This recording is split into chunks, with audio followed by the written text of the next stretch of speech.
Is it even possible for one person to change their story this drastically so many times? Kwak Jong-gun.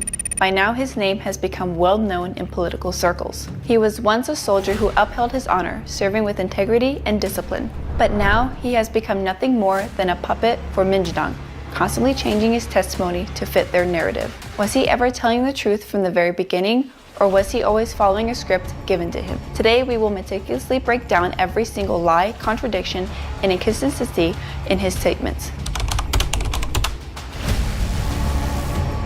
On December 6, 2023, Kwak Jong-gun appeared on Kim Yong-jo's YouTube channel, publicly sharing his side of the story. During that broadcast, he confidently made the following statement. The president only called me once and simply asked about the location of the 707th unit commander.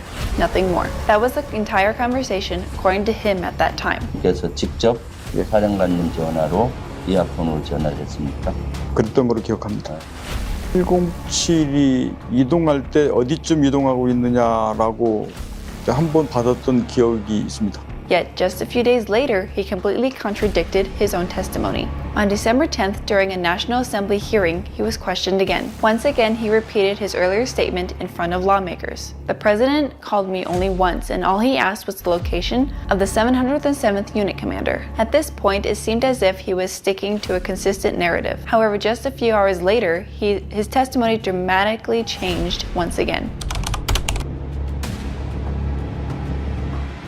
On December 10th, during lunchtime at the National Assembly Lounge, something suspicious happened. A photograph was taken showing Minjidang lawmaker Park Bom-gye sitting with Kwak Jong-gun engaged in discussion. That very afternoon, Representative Park directly questioned Kwak in a public hearing. Are you sure the president only called you once? Wasn't it actually twice? Kwak let out a long sigh and then, almost as if something had changed, he altered his testimony.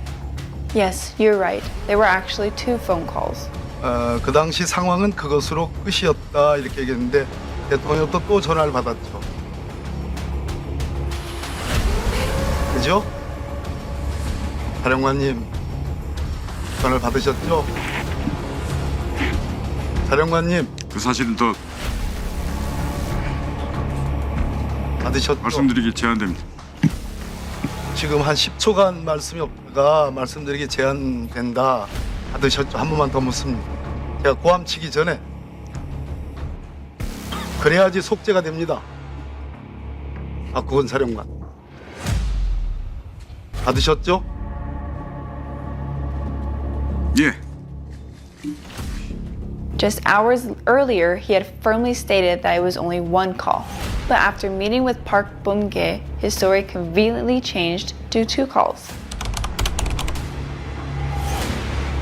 On January 14th, Kwak once again revised his statement. Actually, the president called me 3 times. So now it wasn't 1 call, it wasn't 2 calls, it was 3. Then during his constitutional court testimony in February 2024, he changed his story yet again. Actually, it wasn't the president who mentioned the quorum. It was Minister Kim Yong-hyun. Yet initially, he had firmly insisted that the president said it himself. And the infamous phrase, drag out the lawmakers, changed yet again. Actually, I never heard the word lawmakers. I just assumed that personnel meant lawmakers. Kwak finally admitted that no one had ever told him lawmakers. It was just his assumption. So, in the end, all of this was nothing more than his own personal interpretation. His statements kept changing, and it all started after his meeting with Minjidang. Minjidang Rep Park Bom-gye was directly involved in the entire process. His testimony was likely manipulated as part of a coordinated political attack. However, unlike Kwak Jong-gun, Special Task Force Chief Kim Yun-tae decided to tell the truth until the end. Despite pressure and persecution from Minjidang, he testified to correct all lies. Yesterday at the Constitutional Court, he rejected fabricated testimonies and spoke only the facts. Kim Yun-tae took the stand with a firm attitude. He systematically corrected the fabricated claims spread by Minjidang. His testimony was clear and precise, and